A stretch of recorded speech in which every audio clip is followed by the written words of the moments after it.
మీరు అడిగే ప్రశ్న చాలా స్పష్టంగా అడగాలి. మీకు ఒత్తిడి వచ్చిందా అని కాదు, నాకు ఎవరి దగ్గర నుంచి ఒత్తిడి వచ్చింది అని మీరు భావిస్తున్నారు? సార్ రాజకేశ్ రెడ్డి కర్త కర్మ ఆయన ముందు జవాబు చెప్పండి. అంటే జనరల్గా మీరు ఆ పార్టీ నుంచి బయటకు వచ్చి ఉన్నారు కదా.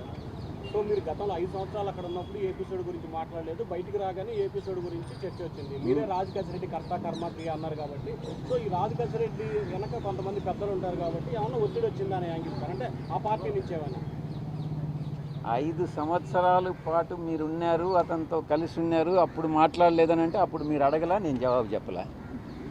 రాజకేశ్ రెడ్డి కర్త కర్మ క్రియ అని చెప్పారు. ఆయన ఒక్కడి వల్ల సాధ్యం అవుతుందా? ఆయన వెనకుండా నడిపించే వాళ్ళు ఎవరు? మిమ్మల్ని నీకు తెలుసు, అడిగారా? రాజ్ కసిరెడ్డి వెనక ఎవరైనా వ్యక్తులు ఉన్నట్టు మీకు కానీ తెలిస్తే నాకు చెప్తే నేను కూడా సంతోషిస్తాను. మిమ్మల్ని సిట్టు విచారణ సందర్భంగా అలాంటి ప్రశ్న ఏమైనా అడిగారా? మీరు ఏమైనా సమాధానం అడిగారు. రాజ్ కసిరెడ్డి ఒక సాధారణమైనటువంటి వ్యక్తి, ఆ అథారిటీ అతనికి ఎవరిచ్చారు అన్నటువంటి విషయం సిట్ నన్ను అడగడం జరిగింది. నాకు తెలియదు అన్నటువంటి విషయం చెప్పాను.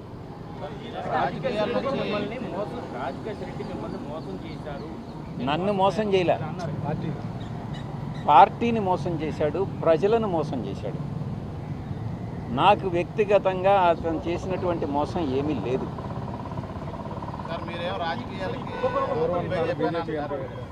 మొత్తం ఈ కుంభకోణంలో మద్యం మాఫియాలో ఎన్ని వేల కోట్లు అవినీతి. ఆ కుంభకోణం గురించి మీరు ఏదన్నా నాకు చెప్తే నేను కూడా సంతోషిస్తాను. మీరు చెప్తున్నారు కదా కుంభకోణం, ఈ ప్రశ్న రాజ్ కసిరెడ్డిని వేయాలి. మీరు ఆయన దగ్గర సమాధానం తీసుకొని నాకు కూడా చెప్పండి.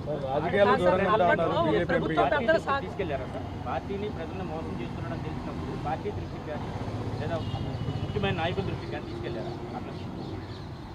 పార్టీలో అందరికీ అతను మోసం చేశాడని ఈరోజు తెలుసు. మీకు ఎలా తెలిసింది?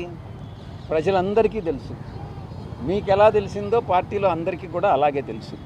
అప్పట్లో ప్రభుత్వ పెద్దల సహకారం, వాళ్ళ సపోర్ట్ లేకుండా ఇంత పెద్ద నెట్వర్క్ నడిపించడం సాధ్యమవుతుంది. మీరు అడిగిన క్వశ్చనే మళ్ళీ అడుగుతున్నారు. మీరు అది నాకు తెలియదని నేను చెప్పాను. మీకేదన్నా తెలిస్తే ఎవరు ఈ అథారిటీ ఇచ్చారని మీకేదన్నా తెలిస్తే నాకు కూడా చెప్పండి, సంతోషిస్తాను. కీలకంగా రాజకేశ్ రెడ్డిని పరిచయం చేశాను, అదానికి డబ్బులు 100 కోట్లు అప్పు ఇచ్చానని చెప్పారు కదా. పదే పదే మిత్రులందరూ కూడా, పాత్రికేయ మిత్రులు, ఒక్క విషయాన్ని చాలా స్పష్టంగా చెప్పదలుచుకున్నా. పదే పదే యూట్యూబ్ ఛానల్స్లో కానీ శాటిలైట్ ఛానల్స్లో కానీ సాయిరెడ్డి నెంబర్ 2 సాయిరెడ్డి నెంబర్ 2 అని నేను చెప్తున్నారు పార్టీలో. నేను ఒక్కటే చెప్తా ఉన్నా, ప్రాంతీయ పార్టీలో నెంబర్ 2 అనే స్థానమే ఉండదు. అప్పట్లో మా అధ్యక్షులు, మా పాత పార్టీ అధ్యక్షులు కూడా స్వయంగా చెప్పారు, 1 నుంచి 100 వరకు ఎవరు ఉండరు, 101 నుంచే ఉంటుంది. ప్రాంతీయ పార్టీలో ఎవరైనా కూడా నేను నెంబర్ 2 అనేది కానీ భావిస్తే అది అంతా మిథ్య మాత్రమే. రెండవది, మీరు చెప్పినట్టుగా అధికారంలో లేనప్పుడు 2014 నవంబర్ నుంచి 2019 అధికారంలోకి వచ్చేంత వరకు మే 28వ తారీఖు వరకు పార్టీని సింగిల్ హ్యాండెడ్గా నేనే మోసాను. జగన్ గారికి నేరుగా ఆయన ఆదేశాలను తీసుకొని నేను, జగన్ గారు, ప్రశాంత్ కిషోర్ ముగ్గురు ప్లాన్ చేసి మిగతా అందరు నాయకుల్ని కలుపుకొని పార్టీని ముందుకు నడిపించాం. నేను అప్పుడు కూడా నెంబర్ 2గా భావించలే. ఆ తర్వాత కాలక్రమేణా అధికారంలోకి వచ్చిన తర్వాత ఒక 6 నెలలకి ఈ నెంబర్ 2 అనేటటువంటిది మిథ్య అనేటటువంటిది నేను కూడా గమనించాను. ఈ యొక్క కోటరీ నేను గతంలో ఏదైతే చెప్పానో, ఈ కోటరీ సభ్యులందరూ కూడా నా మీద తినగవేము తీయనుండు అనేటటువంటి సామెత నాకు గుర్తొస్తూ ఉంది. మా యొక్క నాయకుడికి, అప్పట్లో నాయకుడికి చెప్పి సాయిరెడ్డి ఒక వెన్నుపోటుదారుడు అవుతాడు, ఏ రోజైనా మీకు మీ యొక్క స్థానానికి ఆయన స్థానభ్రంశం చేస్తాడు అన్నటువంటిది ఆయనకి చెప్పి, నేనేదో కొన్ని వేల కోట్ల రూపాయలు దోచేశాను అన్నటువంటి అపవాదనంతా నా మీద మోపి, ఈ యొక్క కోటరీ ఆయన మనసును మార్చి నన్ను 2వ స్థానం నుంచి, మీరు అనుకునే 2వ స్థానం నుంచి స్లోగా తగ్గించుకుంటా నాకు ఇచ్చిన పదవులన్నింటినీ కట్ చేసుకుంటా వచ్చి నన్ను 2000 స్థానంలో నిలబెట్టింది. చాలా అవమానాలు పాలయ్యా. ఈ కోటరి మరొక్కసారి చెప్తా ఉన్నా, ఈ అవమాన భారం తాళలేక, ఈ కోటరి యొక్క వేధింపులు తాళలేక, నాకు అప్పట్లో నా నాయకుడైనటువంటి జగన్మోహన్ రెడ్డి గారి మనసులో స్థానం లేదని గ్రహించి వేదన చెంది నేను పార్టీ వీడడం జరిగిందే తప్ప వేరే ఏ కారణం కాదు.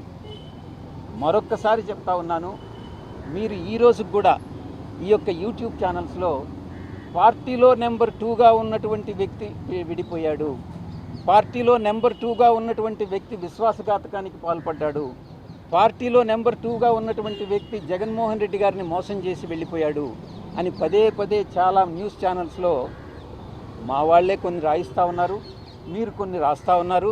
దాంట్లో కొన్ని పెయిడ్ ఆర్టికల్స్ ఉన్నాయి, కొన్ని మామూలుగా మీరేదో ఆత్మసంతృప్తి కోసం మీరు రాసుకుంటా ఉన్నారు. నేను అధికారం వచ్చిన 6 నెలల్లో నా యొక్క 2వ స్థానం 2000 స్థానానికి పడిపోయింది. కాబట్టి దయచేసి నేనేదో నెంబర్ 2 స్థానంలో ఉన్నాను అన్నటువంటి విషయాన్ని మర్చిపోండి, తిరిగి రాయవద్దు అని మీకు అందరికీ కూడా విన్నవిస్తున్నాను. బీజేపీలో జాయిన్ అవబోతున్నారు. వచ్చే రాజ్యసభ సీట్లు కూడా మీరే మళ్ళీ పోటీ చేస్తారు. ఇంకోటి కూడా, ఏ సాక్షి అయితే నేను ఛానల్ పెట్టానో మొదటి నుంచి కంపెనీ ఇన్కార్పొరేషన్ నుంచి లాంచ్ వరకు నేను చూశాను. అదే సాక్షిలో ఎవరో ఒక అతను చెప్తా ఉన్నాడు, ఆ ముసలివాడు వ్యవసాయం చేసుకుంటానన్నాడు, వీడికి ఈ రాజకీయాలన్నీ ఎందుకు అని ఏదో వ్యాఖ్యలు చేశారు. కేఎస్ఆర్ లైవ్ షో అనుకుంటా. నేను రాజీనామా చేసిన రోజున, సిఐడి వాళ్ళు నన్ను పిలిచిన రోజున, ఈ 2 సందర్భాల్లో మాత్రమే నేను బయట మాట్లాడింది. మిగతా ఎవరో ఏదో మాట్లాడుకుంటూ కొంతమంది నన్ను తిరిగి ఎంపీ కింద రాజ్యసభకు నన్ను పంపిస్తున్నారు. మీలోనే చాలామంది, చాలా టీవీలన్నీ నన్ను బీజేపీ రాష్ట్ర అధ్యక్షుని చేస్తున్నారు, నన్ను బీజేపీ ఇన్ఛార్జ్ వేరే రాష్ట్రానికి పంపిస్తూ ఉన్నారు. మీరే ఏదేదో ఊహించుకుంటా ఉన్నారు. నాకు సంబంధించినంత వరకు నేను ఏ రోజు నాకు ఎంపీ స్థానం నేను అడగలే, తిరిగి రావాలని నేను అనుకోలే.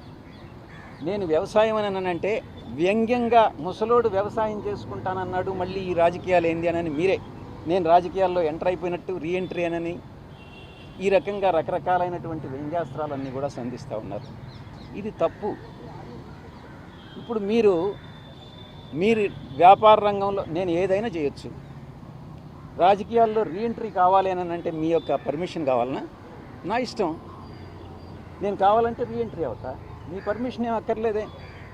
నేను వ్యవసాయం నేను వదిలేసుకుంటా, నా ఇష్టం.